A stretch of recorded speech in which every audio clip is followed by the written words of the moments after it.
вечер, почитувани гледачи. Добре дојдовте во новата сезона на емисијата Под лупа, прва емисија со првиот човек на градот. Добро вечер за доктор Никола Бакрачевски, градоначалникот на Охрид. Добро вечер до вас и до вашата ценета телевизија, а секако и до граѓаните на Охрид. Градоначалник, минатата сезона ја завршив со вас, ова ја започнувам со вас. Значи во овој период од 4 месеци се случија многу работи во градов. Тогаш немавте ниту 100 дена од кога седнавте на првата градска фотелја, а сега веќе имате некаков стаж зад вас и многу случувања. Имате една туристичка сезона зад вас, па ајде да започнеме од тоа. Како помина туристичката сезона, како ја оценувате, што беше направено и што ќе се прави за наредната?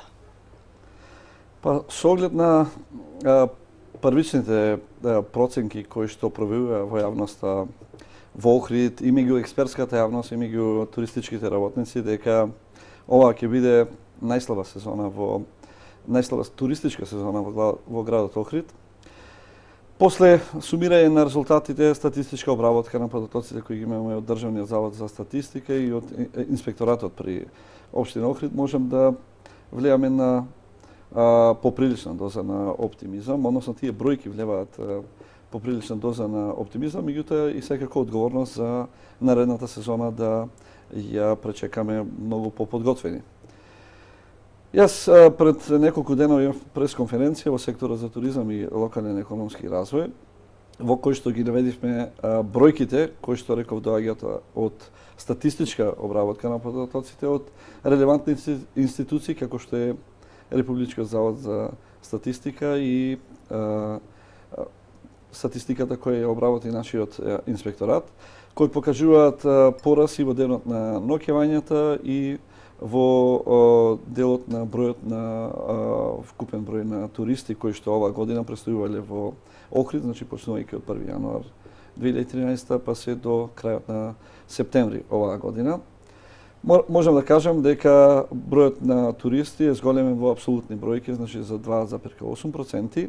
Имаме бележиме намалување на бројот на домашни туристи, некаде околу 12%, меѓутоа за 15,8% е зголем бројот на ноќевањата кај странските туристи, или се на сеземено имаме зголемување за 2,8% на ноќевањата, на вкупните ноќевања за споредено со истиот период во ланската година. Со на тоа што временските прилики во оваа година беа доста лоши и не беа поволни за привлекување на туристи, односно за престој на туристи и гости во градот Охрид. Знаеме дека до крај на месец јули временските прилики беа доста неповолни и тоа допринесе да бројот на туристи во јуни и во јули месец биде значително помал во однос на истиот период, споредено со истиот период минатата година, меѓутоа затоа што од друга страна пак бележевме рапиден пораст на бројот и на гостите и на ноќевањата во месец август, кој што допринесува се оваа година да имаме значи за 2,8% зголем број на ноќевања и број на туристи. Новата локална власт немаше многу време за да се подготви за оваа сезона која што измина. Значи имаше некои состојби кои што ги наследивте и како такви моравте да ги прифатите. Повторно ќе нагласам заради времето. Например, ќе посочам сообраќајниот режим беше речист како минатата година со некои мали отстапувања. Потоа имавте некои сличности и во организирањето на урбаната опрема, но предпоставувам дека за наредната туристичка сезона веќе работите уште од сега, се размислува и се осмислува и што ќе се менува? Дали нешто веќе имате конкретно? Добро, нема да се сложам дека на исти начин функционираше и сообраќајот и се реализираше, односно имплементираше програмата за поставување на урбана опрема. Јас можам да се сложам само фактот дека регулација на сообраќајниот режим и програмата за поставување на урбана опрема беа слични, меѓутоа имавме драстична разлика во имплементација и во механизмите за спроведување на тие програми. Значи во однос на минатите години. Вие и тоа сами го приметивте дека во делот на поставување на урбана опрема, односно реализација на програмата за урбана опрема, имавме ригорозно придржување кон она што на Совет како програма за урбана опрема го донесовме. Дури и на една од седниците на Совет, која се носеше програмот за поставување на урбана опрема, беше изразена сомнеш дека и покрај тоа што има сличности во програмата за поставување на урбана опрема, имаше сомнеш дека таа програма нема да се реализира. Меѓутоа, сите вие бевте сведоци и граѓаните на Охрид се сведоци дека ние не отстапивме во ниеден дел од имплементација и спроведување на механизми за реализација на таа програма. Посебно во делот на поставување на урбана опрема на терасите, пред деловен простор, значи во делот на поставување на тезгите, во делот на поставување на други реквизити кои што изминатите години, да бидеме искрени, дека беа нешто што беше болна точка на градот, за кое што туристите и гостите кои што престојуваа во Охрид постојано имаат забелешки. Ја немаше онаа панагюрска слика која што за жал во изминативе години беше лош имидж за градот Охрид и која што даде многу негативни поени на туристичката понуда во изминатите години.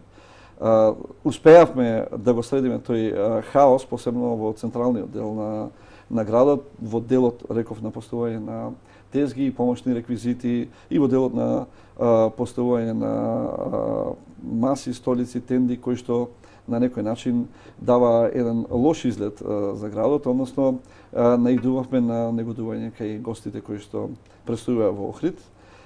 И истото можам да го кажем и во делот на сообраќајот. Имавме одлична соработка и со инспекторатот, меѓутоа и со Министерството за внатрешни работи во овој дел. Значи, таа соработка функционира безпрекорно и се она што сметаме дека го попречува нормалното одвивање на сообраќајот, сите оние аномалии или обструкции во сообраќајот, во соработка со Министерството за внатрешни работи биваат многу полесно надминати со, реков, со тесна соработка и разбирање од двете страни. Каква ви е соработката на локалната, значи со туристичката, да речам, фила, со хотелиерите и со угостителите, бидејќи и тоа е една алка во синџирот која што не сме да се прекине за да имаме развој на туризмот. Значи, дали тука воспоставивте Се сложувам со вас, контакт? значи, она што ние постојано го нагласуваме, посебно јас како градоначалник, е дека решавањето на проблемите на граѓаните, посебно во делот на развојот на туризмот, ќе го реализираме заеднички. Значи, на иста маса постојано организираме состаноци на кои покануваме представници на хотелиерите, односно на Хотам, представници на туристички работници кои што поседуваат помали капацитети, значи угостителски објекти, ресторани, кафе-барови, ноќни клубови. Постојано се тука стручните служби од општина Охрид и секако на дел од седниците на Советот на градските автобуси, постојано дискутираме за изнаоѓање на најдобри можни решенија кои што ќе го подобрат имиџот на Охрид во делот на туризмот, меѓутоа и ќе создадат предуслови за подобрување на квалитетот на услугите кои што ние ги пружаме на гостите кои што доаѓаат во Охрид во делот на туризмот. Така да и понатака со несмален интензитет можам да кажам слободно дека и со пожестоко темпо ќе го промовираме овој начин, отворен и транспарентен начин на соработка со туристичките работници во Охрид, се со цел да изнајдеме најдобри можни заеднички решенија, затоа што не можеме ние како стручни служби, секторот за туризам и локален економски развој, да ги знаеме подобро проблемите на угостителските работници, односно туристичките работници од самите тие. Меѓутоа, се обидуваме да правиме една кохезија од различни мислења кои што ќе доведат до најдобро можно решение во било која сфера од делот на туризмот. Па така, да се најде некоја средина Повремено кога ја сите вклучуваме ќе и бидат она што задоволни. постојано кажувам и експертската јавност. Имаме одлична комуникација со Факултетот за туризам и гостителство, од каде што црпиме идеи и од каде што заеднички, реков, ги вклучуваме во разговорите со цел да добиеме максимално квалитетна понуда. Така. Само бидејќи ова емисија од отворен карактер е наменета за граѓаните на Охрид, секогаш кога е гостин првиот човек на градот буди голем интерес неговото гостување, па ќе им овозможам на гледачите, почитувани 231 400 ќе биде отворен, можете да се јавувате, искористете ја можноста, градоначалникот ќе одговори на вашите прашања, ќе ги поставиме на крајот на емисијата, секогаш тогаш издвојуваме време и место за вас. Градоначалник, најавени се големи капитални проекти, значи едниот од нив, тоа е градскиот пазар кој што охриѓани го очекуваат веќе со години наназад, е најавено да започне дури на крајот или почетокот на наредната година. Докаде се работите околу тоа и дали навистина веќе Охрид ќе го добие тој модерен, современ градски пазар?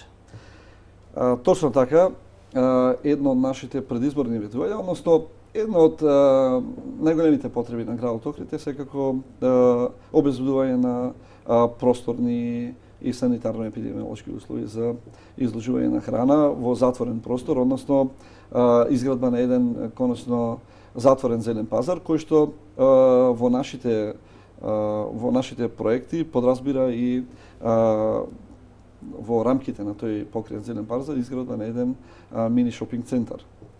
Значи, веднаш после преземање на мандатот се посветивме кон реализација на оваа идеја и ми ја ветивме на граѓаните и таа идеја сметам дека до некаде во првото тромесечие од наредната година ќе отпочне со реализација. Во моментов менеджментот на градски пазар, најмото предпријатие градски пазар има тендер за изработка на физибилити студија за оправданост, економска оправданост на изградба на еден затворен зелен пазар. Мислам дека според моите информации избран е најповолен понудувач, избрана е фирма која што ќе изработува физибилити студијата и во тек мислам дека дадени се рок од 20 дена во кој што период треба да се изработи таа физибилити студија која што понатека значи ќе ги следи процедурите на нејзино поминување во советот на град Охрид. И веднаш потоа, значи, ќе пристапиме кон изработка на тендерска документација за издавање на тој простор со јавно-приватно партнерство за изградба на покриен зелен пазар.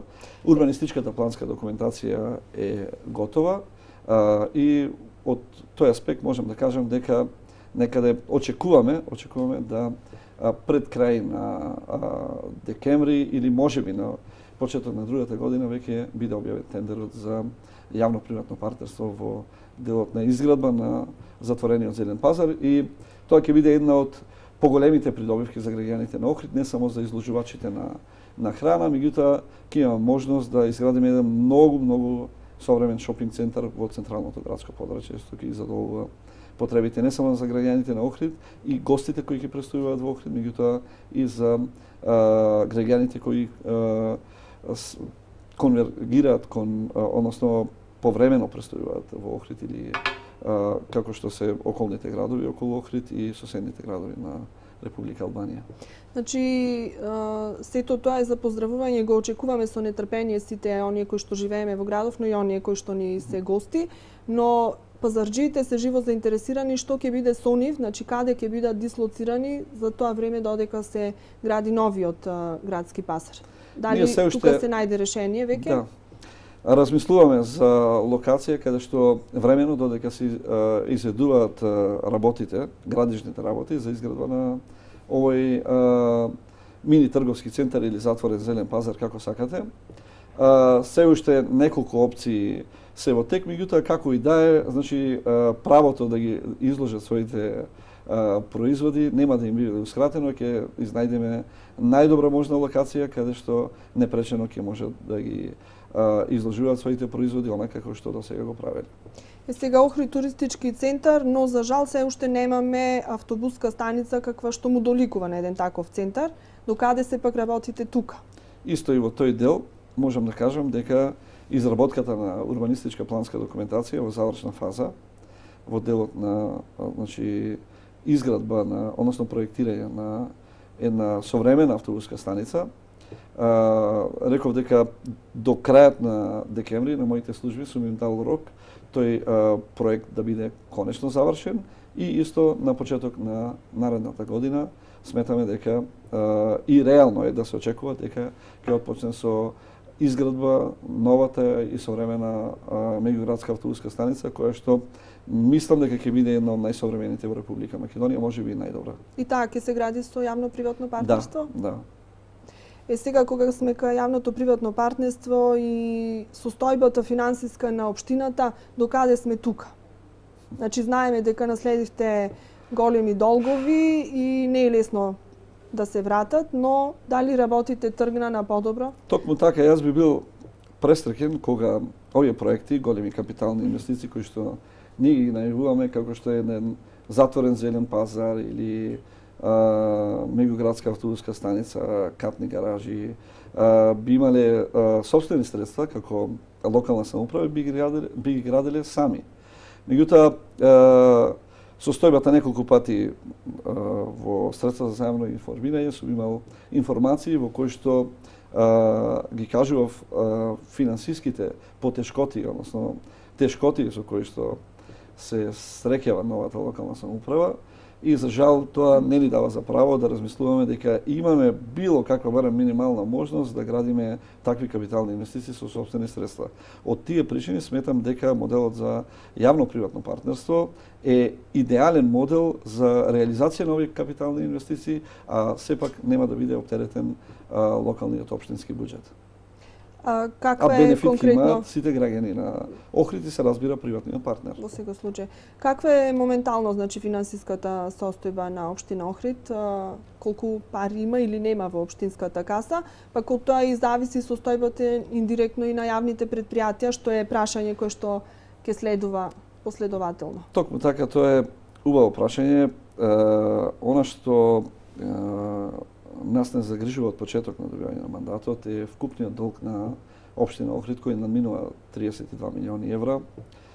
Неколку пати сум напомнал дека сметката на општина Охрид се уште блокирана и тоа не за многу мала сума, значи блокирана од прилика за нешто помалку од 14 милиони евра. По според извршните решенија од 155 субјекти, што физички, што правни лица. И предпоставам и секој ден пристигнуваат и нови. Да, со оглед на тоа што ние наследивме околу 428 судски спорови против општина Охрид за неисплатени обврски. Сите тие судски спорови на некој начин се спорови за обврски на општина Охрид, односно неисплатени обврски кон компаниите кои што соработувале со општина Охрид, што подразбира дека дел од тие судски решенија ќе станат правосилни и ќе преминат во извршни судски решенија, заради кои што сметката постојано ќе се блокира за нови и нови суми на пари. Од тие причини јас во најголемиот дел од ангажманите во локалната самоуправа бев посветен на токму тој најгордив проблем на општината кој што всушност представува суштина на решавање на ова, да не речам, скоро безизлезна ситуација во која се наоѓа општина Охрид. Најголем дел од моите ангажмани во општината се насочени кон санирање на финансиските состојби на општината, затоа што ние можеме да зборуваме за големи проекти.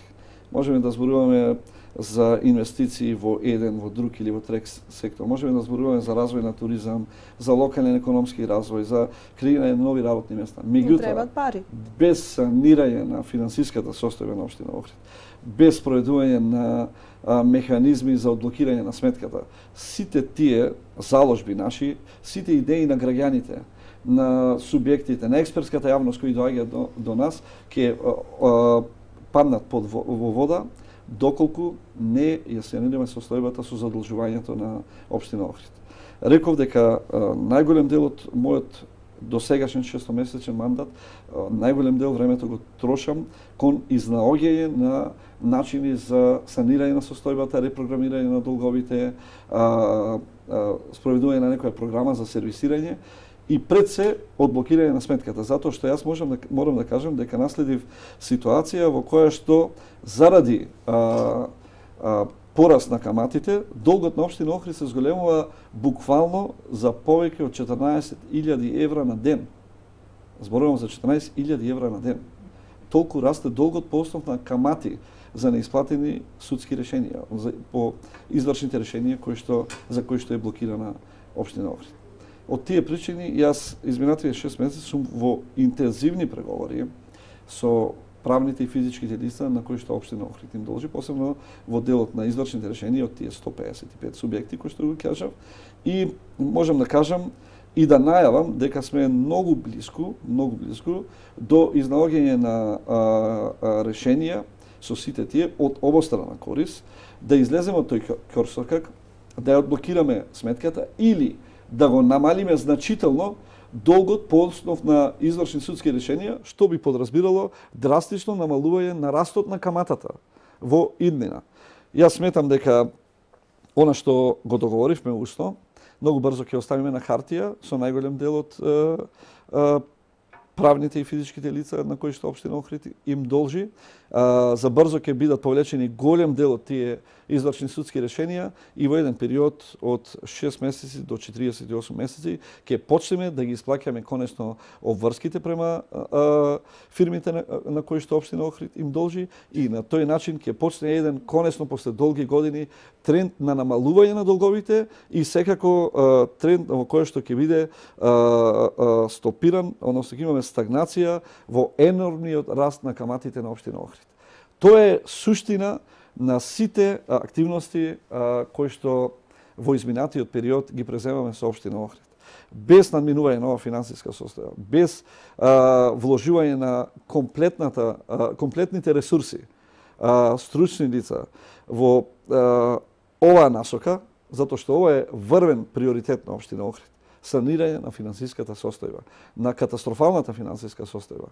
И јас не случајно многу пати го напоменувам ова, затоа што ни еден од овие проекти не можеме да мрнеме понатака, зборувам за големи капитални инвестиции. Ние секако дека и во изминатиот 6-месечен период покажавме дека и во ваква ситуација знаеме да работиме. Знаеме да работиме во делот на инфраструктурата, во делот на туризмот, во делот на креирање на клима за развој на мали и средни предпријатија, во делот на одблокирање на сметките на јавните предпријатија, на школите во Охрид, во делот на обезбедување на работа на тие јавни предпријатија од кои што понатака ќе имаат можност да добиваат плати. Меѓутоа реков, за капитални инвестиции, за нешто што револуционерно или драстично ќе го промени економскиот развој на Охрид, ни треба санирање на финансиската дупка со која што се соочува општина Охрид. Тоа мора куќата од темелите да почне да се гради. Токму така. Покривот. Во тој дел, јас се извинувам што ја прекинувам, вие напоменавте што локалната самоуправа прави за санирање на состојбите на јавните предпријатија. Тоа токму сакав да потенцирам. Значи, тоа е сето врзано, како врзани садови, чи состојбата на локалната се аплицира на состојбата во јавните предпријатија и обратно. Тоа е едно нераскинливо ткиво. Сепак тие јавни предпријатија произлегуваат од локалната самоуправа. Значи, ние не можеме да ги сметаме јавните предпријатија кои произлегуваат од локалната самоуправа како нешто страно. Тие се нераскинлив дел од функционирање на заедницата во Охрид. Од тие причини, ние веднаш, после преземање на мандатот, направивме скенирање исто на финансиската состојба и во тие јавни предпријатија, кои што ништо помалце лоша не беше од она што беше на општинската администрација. Сите јавни предпријатија имаат долгови, неисплатени долгови. Сите јавни предпријатија имаат блокирани сметки и некој од јавните предпријатија дури има имот под хипотека кој што требаше да биде одземен. Сето тоа изискуваше од нашата страна огромни ангажмани да ги санираме тие состојби. Еден од начините на кои што ние се справивме со финансиските проблеми во јавните предпријатија е да почнеме дел од инфраструктурните работи, кои што според донесената програма во општина Охрид треба да ги реализираме, да им ги препуштаме на изведување на јавните предпријатија. До сега, за жал, јавните предпријатија, пред се мислам на нискоградба, на проаква, на градски гробишта, воопшто не беа ангажирани за изведување на работи за потребите на локалната самоуправа. А тоа е еден многу добар извор на финансиски средства. значи вклучување во такви ангажмани. Од тие причини ние почнавме јавните предпријатија да ги ангажираме во изведбени работи, во делот на инфраструктурата, комуналниот развој, сообраќајот и на тој начин да обезбедиме финансиски извори за нив, кои што ќе им ги плаќа општина Охрид, а кои што претходно им ги општината за тие потреби ангажира само неколку фирми со години наназад, се полнели буџетите на тие фирми, додека буџетите на јавните предпријатија останувале празни. И тоа е начинот на кој што ние се справуваме со финансиската криза кој што ги снајде сите тие јавни предпријатија. Нема да бидам нескромен ако кажам дека сите тие јавни предпријатија кои што порано нема можност да земаат редовно плата, земаа само дел плата, им каснеше платата со месеци, сега од преземање на мандатот, од како што сум јас градоначалник, земаат редовно плата. Значи нема месец кога тие не добиле полна плата. И тоа е основа на моето функционирање.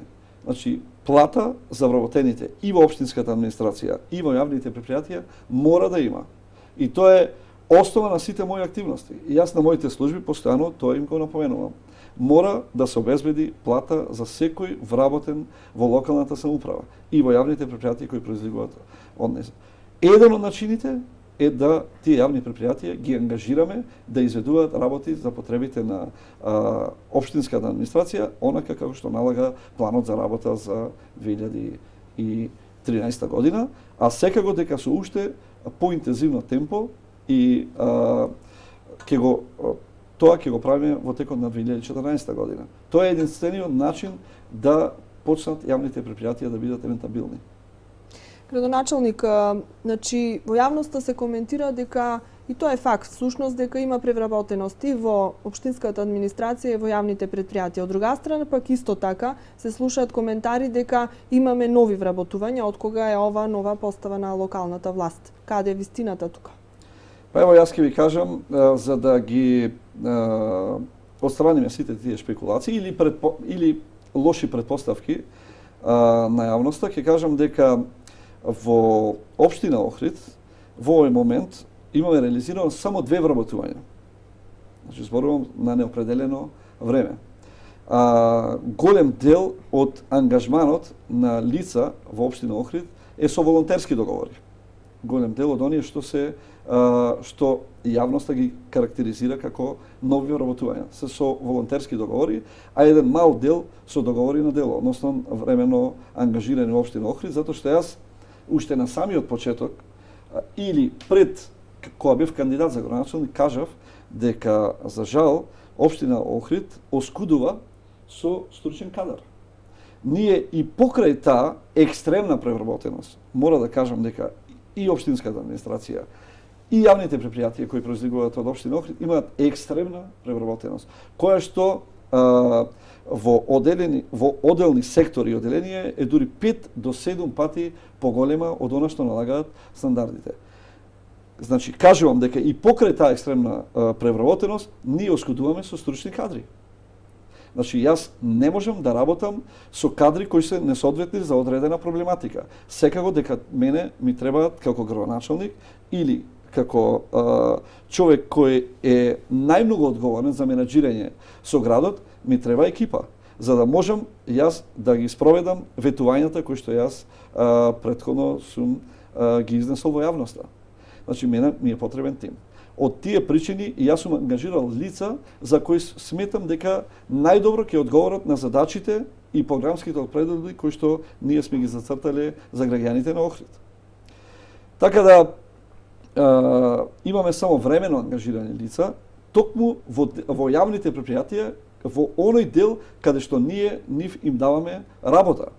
Значи, она што досега немале можности јавни предпријатија да изведуваат проекти на општина Охрид, за тие проекти нив им е потребна работна сила на одредено време. Од тие причини ние ангажираме определено време работници, претежно општи работници во јавните предпријатија со кои што тие имаат можност да ги завршат работите кои што општина Охрид им ги дава на јавните предпријатија. Рековте дека мора да имате свој тим со кого што ќе работите. Во минатата емисија, од минатиот циклус, ве запрашав дали веќе го направивте својот тим, тогаш беше се на почеток, значи се уште имаше време и имавте потреба уште малку да истражувате кој се би бил дел од тој тим, дали сега се екипиравте и дали сте задоволни како се поставени работите во локалната самоуправа? Дали конечно се направи ред во локалната самоуправа и во општинската зграда, затоа што важеше мислење дека влада едно безредие?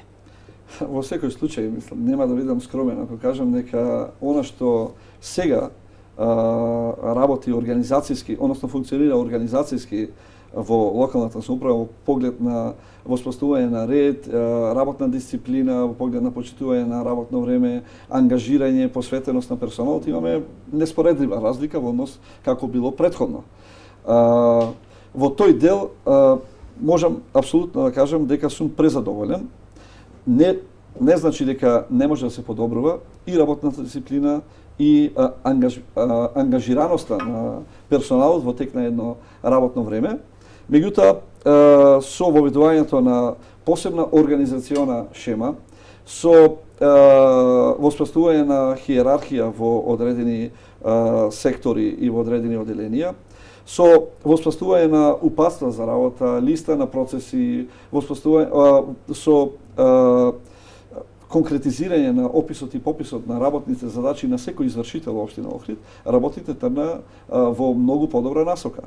Сега веќе имаме формирано едно јадро на тимот, кој што сметам дека може да одговори на предизвиците кои што ние се соочуваме, меѓутоа секако дека ќе треба уште одредено време, уште неколку месеци, да се искристализираат стручните способности на кадрите кои што може да го дадат својот максимум за одредени специфики во работата и понатака, значи, можеме да тргнеме кон реализација на севкупната програма онака како што ние сме ја замислували или со она темпо кое што јас го посакувам да биде реализирано во тек на секојдневната работа. Во колку часот ви започнува вашиот работен ден?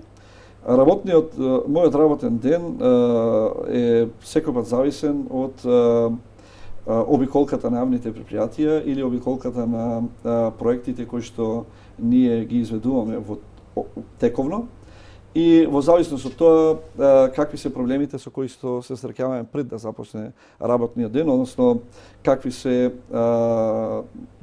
состојби сме констатирале, односно колку да речеме препреки или реализации на она што значи секојдневна работа, ќе реализираме, така и почнува мојот работен ден. Најчесто мојот работен ден започнува меѓу 8 и 9 часот наутро, зборувам во мојот кабинет, додека крајот на работно време секојпат неограничен.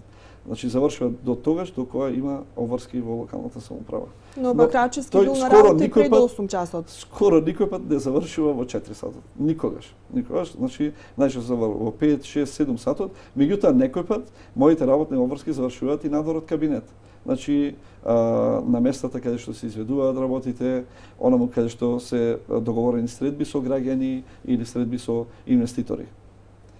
Прашањето ми беше во таа насока дека многу често пред 8 сте на вашето работно место и со тоа не им давате можност на вработените да задоцнат. Па добро, јас ќе кажам дека основа за воспоставување на една работна дисциплина или работни навики е почитување на работно време. Мене не ми е целта да ширам популизам со тоа што ќе воведам апарати за електронска регистрација на работно време. Туку тоа е суштина на една работна дисциплина во било која институција, било да е приватна, било да е државна или јавна.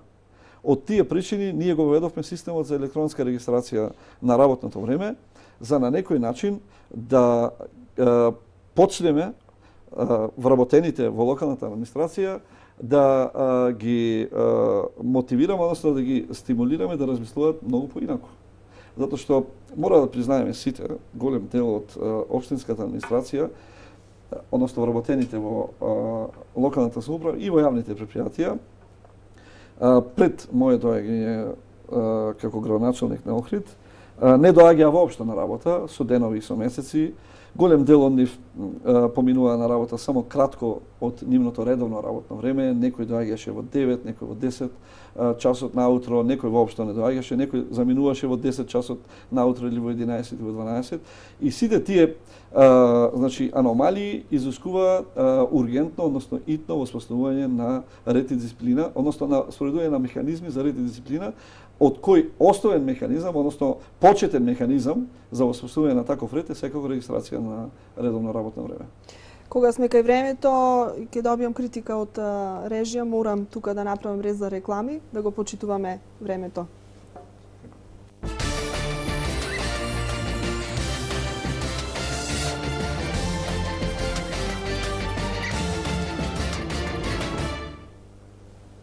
Градоначалник, продолжуваме онаму каде што застанавме. Ние малку помуабетивме зад камерите, пристигна голем број прашања. Знаев, сигурна бев во тоа дека ќе има интерес вашето гостување кај граѓаните на Охрид. Уште малку јас со мои прашања, па потоа прашањето од граѓаните. Сакав малку да поразговараме за деновиве интензивно се зборува за изградбата на таа индустријска зона кај местото Мауцкер, па еве вака накратко што тоа ќе значи за развојот на Охрид и кои се таму ќе инвестира и чии пари ќе влезат. Индустријската развојна зона беше едно од основните наши ветувања за граѓаните на Охрид, се со цел да овозможиме влез не само на странски, туку и домашни инвестиции, а во крајна линија тоа би значило локален економски раст, односно раст на економијата на Охрид и секако можност за креирање на нови работни места. Во изминатиот 6-месечен период имавме разговори со стотици потенцијални инвеститори кои што сакаат да инвестираат не само во индустријски капацитети, туку и во мали и средни предпријатија, кои што би ја подигнале локалната економија во Охрид и би овозможиле нови вработувања. Ние имавме неколку можности каде да изградиме индустријска развојна зона, согласно на барањата на инвеститорите и она што налага експертската јавност во овој дел. Како најприфатливо решение, со оглед на тоа што најголем дел од имотот е во собственост на Република Македонија, значи го одбравме Мауцкер, локалитетот Мауцкер, затоа што тука имаме најголем дел од земјиштето кое што е собственост на Република Македонија и секако дека тоа изискува многу помалце трошоци за откуп на земја. Пристапивме сериозно кон овој проблем затоа што, верувајте, доаѓаат многу инвеститори, заинтересирани се за изградба на индустријски капацитети, за отпочнување со производство во разни делови од индустријата. Меѓутоа, секој пат кога ќе дојдат инвеститорите, прашуваат бараат да им покажеме локации. И ние до сега, додека не ја изградиме ова индустријска развојна зона, можеме да им покажуваме празни локации, односно тревнати површини или површини онакви земјени површини онака како што изгледа Мауцкер, меѓутоа ако не сте подготвени, ако не сте сериозни, да изградите една таква индустријска развојна зона, каде што конкретно ќе му покажете на инвеститорите да ова е местото каде што вие ќе го реализирате вашиот проект, односно ќе изградите капацитет за производство или за трговија на овој дел, ние не можеме да влеземе во посериозни разговори. Од тие причини интензивно работевме во изминатите 6 месеци на одредување на локацијата и на изготвување на планска документација. Во овој момент можам да кажам дека се завршува со подготовка на ажурираните геодетски подлоги на локалитетот Мауцкер и веднаш после тоа ќе отпочне со реализација проект за индустријска развојна зона. Така да сметам, тој проект нормално ќе вклучува изградба на инфраструктура и се она што е потребно да функционира една индустријска развојна зона, поделба на локалитетот на парцели и веднаш после тоа ќе пристапиме кон издавање, односно продажба на тие парцели за подигнување на производство, односно индустријски стопански капацитети. За колку време очекувате сето тоа да почне да се реализира? Па сметам дека до јуни месец наредната година ние веќе ќе имаме комплетно опремена таа индустријска развојна зона и ќе биде подготвена за изградба на односно парцијализација на тој локалитет и продажба на парцелите кои што ќе овозможат значи градба на стопански капацитети. Така. Градоначалник, колку често остварувате средби со граѓаните, дали во вашиот кабинет или вака непосредно на терен? Па, средбите со граѓаните се секојдневни, не само во мојот кабинет, значи и тоаш кога немаме одредено денови за средби со граѓаните, во принцип, според она што значи распоред на кабинетот на градоначалникот, ние организираме средби со граѓани секои 2 недели, односно ден за граѓани, 2 пати или некој пати 3 пати во месецот, меѓутоа средбите со граѓаните се остваруваат секојдневно.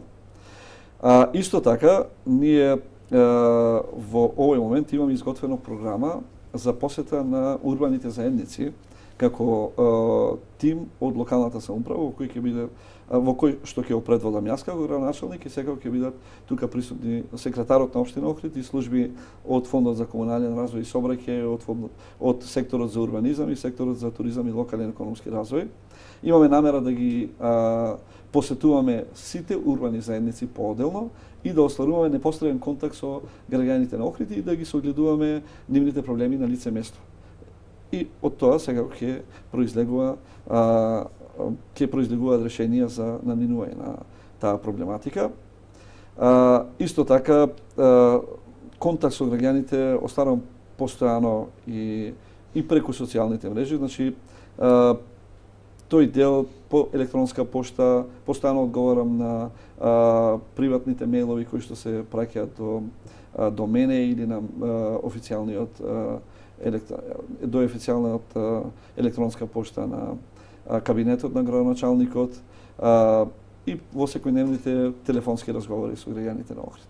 Па еве сега уште една индиректна средба со граѓаните на Охрид преку нивните прашања. Ќе започнам со нив, бидејќи како што реков ги има во голем број. Ајде вака, без некој посебен редослед, да се тргне шатор масите кај старата автобуска, значи кај кафаната, кафаната која што не работи, да се среди паркот кај Охридска банка, Реми зграда. Значи еве 2 прашања во. Ајде да започнеме од ова првото, да се тргне шатор масите кај старата автобуска и кафаната. Јас не можам да претпоставам за кој шатор станува збор, за кај старата автобуска. Меѓутоа, јас кажав дека во поглед на спроведување на програмата за поставување на урбана опрема, во кој спаѓаат и тендите и така наречените шатори, како што ги условуваат граѓанинот кој што остварил контакт со вашата ценета телевизија, ние нема да имаме пардон. Значи, онака како што е зацртана програмата за поставување на урбана опрема, така и ќе се спроведува. Што се однесува до паркот кај зградата на Ремис, Охридска банка, секако дека тоа е обврска на куќните совети. Меѓутоа, ние конкретно за тоа парче презедовме мерки со кои што за многу брзо, за 1 до 2 недели, ќе го санираме тој парк и тоа ќе биде уредено земјиште, односно уредено парче од градот, кај што ќе може да се посадат цвеќе или хортикултурно да се уреди онака како што одговара на амбиентот, затоа што сепак е тоа централно градско подрачје и покрај тоа што реков дека тоа е обврска на куќните совети. Тезгата со бисери до летница, Милениум, кафичот Милениум, значи имало летово тезга на тоа место, дали тоа е во ред?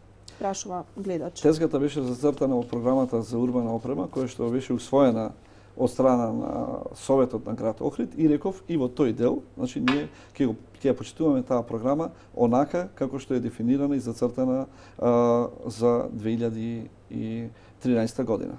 За наредната година, доколку секторот за урбанизам смета дека таа тезга или било која друга тезга во градот треба да биде отстранета, ќе го почитуваме стручното мислење на јавноста и потребите на граѓаните и такви тезги кои што сметаме дека пречат на имиджот на градот или можеби на добриот амбиент во старото градско јадро или во централното градско подрачје, секако дека ќе ги коригираме. Некој гледач констатирал дека тезгите ви се трн во око. Прашува зошто? Не е така воопшто.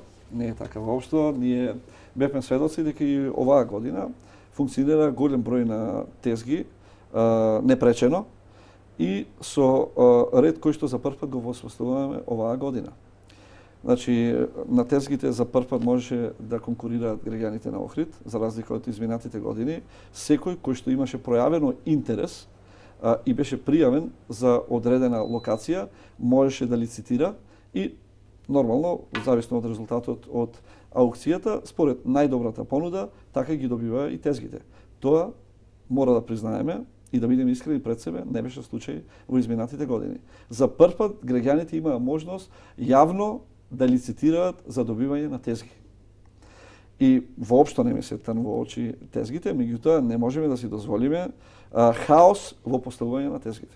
Значи не можеме да дозволиме да тезгите создаваат панагюрска слика. Јас не сум против воспоставување на тезги, меѓутоа поставувањето на тезги и работата, односно воведување на ред во работата на тезгите мора да има. Ако сакаме да бидеме препознатлива туристичка дестинација, мора да воведеме ред и во делот на поставување на урбана опрема, односно во делот на поставување на тезги. Ние за наредната година сакавме, мора да признам дека тоа не го реализиравме, сакавме да оваа година имаме можност да набавиме унифицирани тезги со охридски мотиви, со традиционална охридска архитектура, кој што ќе ја отликуваат традиционалната охридска архитектура. Во претходниот дел од разговорот кога реков дека не успеавте некои работи. Не успеавме затоа што не притискаше времето, а бевме на почеток на мандатот, а од друга страна токму луѓето кои што беа заинтересирани да откупат тезга, да земат тезга под закуп, не притиска да излеземе во пресред на граѓаните на Охрид што побрзо. Затоа што знаете дека набавката на тезги подразбира објавување на тендер. И тендерска постапка која трае најмалце 2 месеци. Со оглед на тоа што беше почеток веќе на туристичка сезона, ние не можеме толку брзо да го завршиме тој процес на набавка на тезги и да излеземе во пресред на граѓаните кои се заинтересирани за ваквите тезги. И затоа тоа го оставивме за наредната година. Меѓутоа, наредната година, ево, да уверување пред јавноста на Охрид, дека тезгите ќе бидат унифицирани. И во овој момент ние имаме еден оглас за изготвување на идејно решение за изглед на тезгите, кои што ќе бидат насекаде исти и ќе го отсликуваат амбиентот на традиционалната охридска архитектура. Бидат препознатливи. Да. Гледач прашува дали планирате да прошетате по тротоарот на улица Пито Гули, кој е катастрофа. Значи од кружниот тек на болницата до Галеб. За ова имаме правено и ние прилози во повеќе наврати. Значи тоа е на оној потек према токму во тој дел на градот во овој момент се изведуваат работи од страна на Телеком и T-Mobile од подрачната единица во Охрид, според планот и програмата како што тие ни го предадоа нас во општина Охрид, односно во фондот за комунален развој и сообраќај. И веднаш ние неколку пати сме поминале на тој дел од градот, сме ја констатирале таа состојба и веднаш после завршување на работите од страна на Телеком, односно T-Mobile, ќе пристапиме кон уредување на тој дел од градот, пред се на тротоарите, а можно е во програмата за наредната година таа улица да влезе во делот на улиците кои што ќе бидат комплетно асфалтирани и реконструирани. Кога сме кај улиците, дали ќе почне изградба на источна транзитна улица Јордан Мијалков кај Бејбунар? Да, за таа цел веќе се изработува проект и мислам дека е веќе изработен проект за таа улица. Изработена е проектна документација и во овој момент се работи на издавање на одобрение за градба и таа улица ќе биде дел од поголемите зафати во делот на реконструкција и асфалтирање на улици и во централното градско, во градот Охрид и во приградските населба и селата, кои што ние имаме намера во текот на на почеток на пролетта 2014 година да ги реализираме со средства од Светска банка, од кредит од Светска банка. Дали ќе се асфалтира улицата Крум Точко пред да дојде зимата? Да, ќе се асфалтира наредната недела, значи на Крум Точков и на улица Петрино. И покрај тоа што беа ставени во програмата за реконструкција, односно асфалтирање за оваа година, таму наидовме на сериозни проблеми. Јас кажав дека асфалтирање на улици за предизборни цели повеќе нема да има, затоа што секој пат тие брзоплети асфалтирања без посебна планска документација и без уредно изработен проект, како што беше досега, нема да дозволам да се прават, затоа што секој пат беа осудени на неквалитетна изработка. Од тие причини, ние на улица Петрино и на улица Крум Точков констатиравме дека на улица Крум Точков не е заменета старата водоводна мрежа. Ние таму пристапивме кон замена на старата водоводна мрежа и исто и на улица Петрино, значи интервениравме во делот на канализацијата.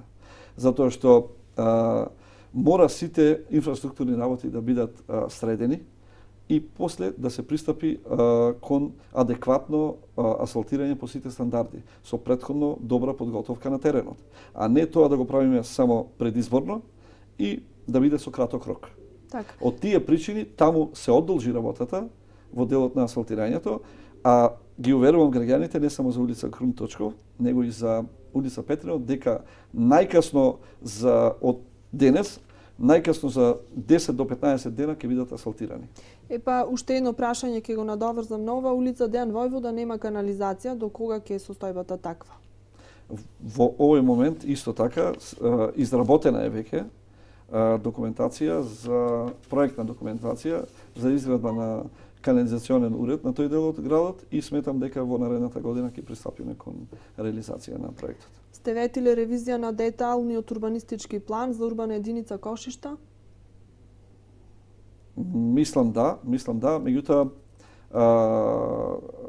комплетната ревизија, односно подготовка на овој урбанистички план се уште не е завршена. Мислам дека се работат заштитно-конзерваторски односи, затоа што тој влегува во прва урбана единица и набрзо после тоа, после завршување на таа ревизија, ќе биде даден на согласност во Министерството за транспорт и врски.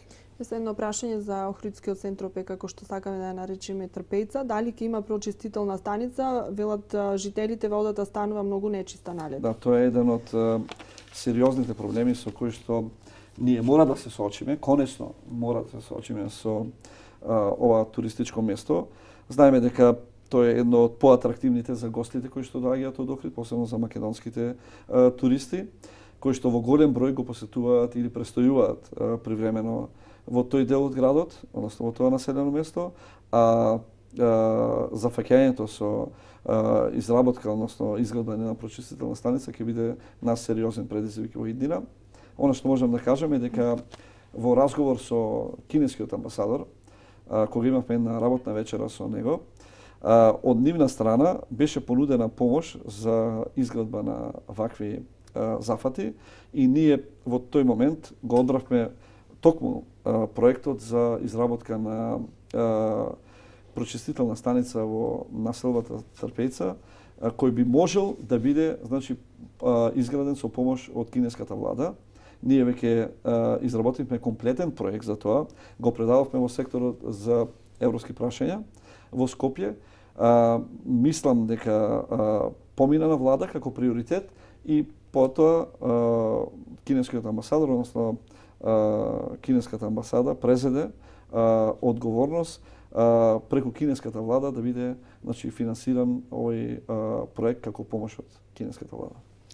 Граѓанин има добиено тендер, предпоставувам, за хидроцентрала ХЕЦ 408, ако е точно напишано, на Коселска река. Има решение за... не можам ова да го дешифрирам. Значи, зошто не се спроведува, а е подпишан? Предпоставувам дека тоа е... се работи за локалитетот Свиништа. Предпоставувам дека... Да, на Коселска река предпоставувам дека е да.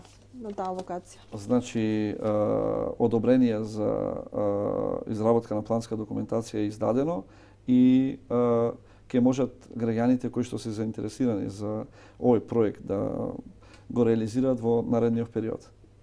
Ги исцрпивме прашањата од гледачите, сакав сите да ги поставам, не сакав на никој гледач да останеме должни. Сигурно има и уште многу, но во некоја друга Јас сум секогаш тука за граѓаните, значи она како што ветив, ќе работам отворено, отчетно и транспарентно. Ќе бидам секој пат отворен за предизвиците со кои што ние се соочуваме, кои се нивни објект на интерес и ќе разговараме отворено и транспарентно за се она што нив ги интересира или за она за што сметаат дека ние не работиме адекватно или дека треба да се коригираме. Ќе ги користам и овие токму вакви контактни емисии кои што благодарение на вашата ценета телевизија им е овозможено на граѓаните да дојдат во контакт со мене и да добијат конкретен одговор вака во јавност. Меѓутоа ги повикувам сите оние граѓани кои што сметаат дека службите во општина Охрид не може да дадат конкретен одговор, да дојдат да се пријават во техничките служби на мојот кабинет, ќе да остават телефонски број, ќе бидат повикани во одреден временски период и ќе разговараме за сите оние проблеми кои што сметаат дека нив ги тиштат. Градоначалник, и покрај тоа што сте прв човек на градов, не се откажавте од вашата прва љубов. Вие и понатаму останавте доктор Никола Бакрачевски. Значи се уште интервенирате кога е потребно во кардиолошкиот завод, но охридската јавност се вознемири деновиве. Се слушаат некои гласини дека ќе се затвора кардиолошкиот, тоест дека ќе се сели во болницата Свети Размо, интервентната кардиологија, значи за тоа станува збор, а останува оној дел на рехабилитација. Добро, да ги успокојам граѓаните, значи точно затоа ви го поставувам прашање, можеби малку е надвор од контекст на емисијата, но сепак повелете. Добро, секако и тоа е проблем на градот. Меѓутоа, Заводот за кардиоваскуларни заболувања е една од најдобростоечките здравствени установи во Република Македонија со години нанасад. Тоа е установа која што постојано бележи раст и развој, постојано воведува нови методи и постапки, постојано ги проширува дејностите, вработува постојано нов персонал, сходно на проширување на дејностите, и организација која што од година во година го зголемува бројот на услуги и бројот на третирани пациенти. Така да нелогично е да било кој граѓанин биде загрижен за судбината на Заводот за кардиоваскуларни заболувања Охрид, која што е една од врвните институции во Република Македонија во севкупниот здравствен систем, не само во делот на кардиологија, туку во севкупниот здравствен систем, институција која што финансиски работи безпрекорно, без никакви долгови, реков, меѓутоа институција која што во професионалниот дел, од стручен аспект, може да се носи со било која друга болница, не само во Македонија, туку и на Балканот и во Европа. И според резултатите кои што ние ги постигнуваме во лекувањето, во диагностика и во третманот на пациентите, со ништо не заостануваме од она што значи evidence-based medicine, кое што се практикува во било која европска клиника. Така да, она што нас ни недостасува, за кое што мора да бидеме искрени, е поадекватни просторни услови. До сега, Заводот функционира во просториите на поранешното воено одморалиште, кое што е изградено многу години наназад.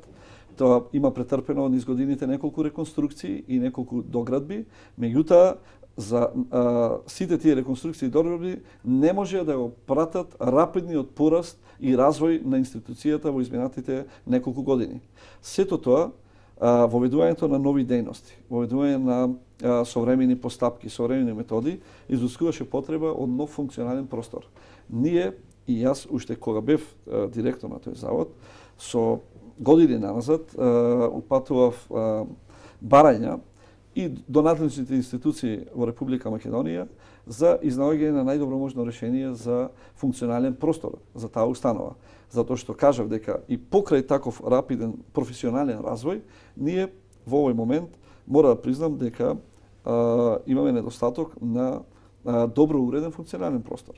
Затоа што навистина е жално да институција со така добар рейтинг односно висок рейтинг и тако висок квалитет на пружени здравствени услуги кон пациентите не е пратена со адекватен современ простор. Од тие причини ние разгледувавме неколку варијанти во изминатите години. Една од варијантите беше реконструкција на поранешната детска болница, за која што јас неколку пати кажав дека за мене е најсоодветно решение, ќе кажам дека и сега е така. Сите очекувавме нешто такво, затоа и меѓутоа не секој пат финансиските можности на Министерството за здравство или Фондот за здравство кореспондираат со нашите потреби. Една од опциите беше таа. Втората опција беше да се изгради сосема нов објект во дворното место на болницата Свети Еразмо или во дворното место на општата болница во Охрид.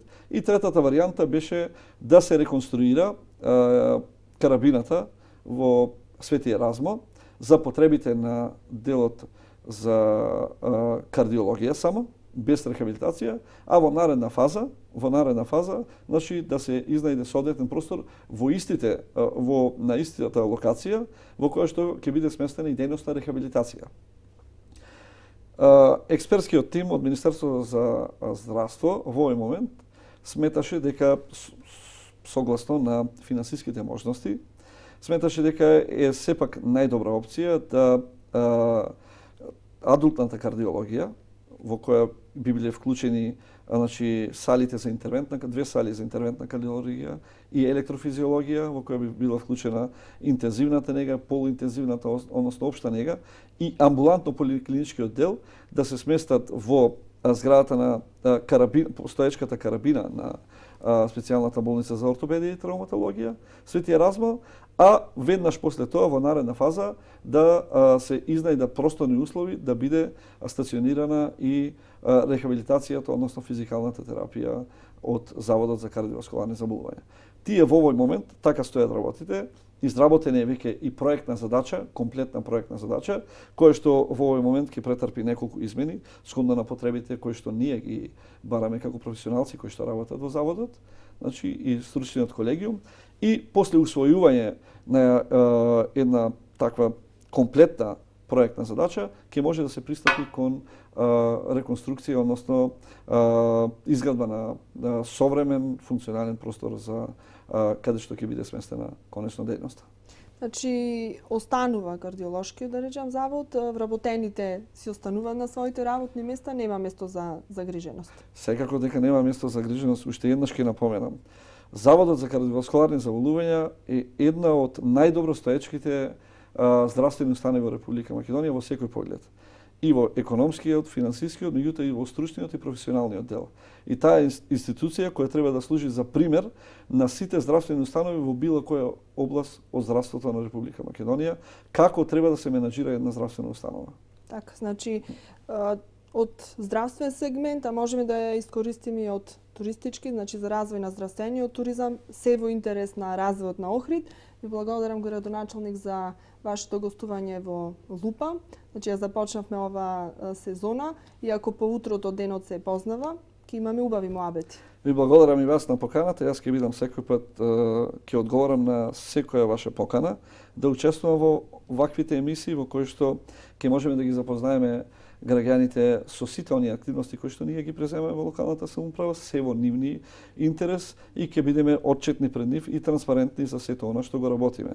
Мене ми е жал што немавме повеќе време да ги наведеме сите оние активности кои што во овој краток 6-месечен период и покрај големите финансиски проблеми со кои се соочувавме, ги реализиравме, меѓутоа се надевам за една од следните ваши емисии ќе имаме можност да ги наведеме сите оние проекти во делот на инфраструктурата, во делот на реконструкција на улици, тротоари, изградба на водоводни мрежи, канализациони мрежи и во делот на средување на секторот за туризам и локален економски развој, односно заложбите наши за во иднина, се надевам дека ќе имаме во некој од наредните емисии да ги образложиме на подетално и во поголем дел од емисијата. Така, тоа е причина за уште некој ваше гостување. Благодарам уште. Благодарам уште еднаш вас.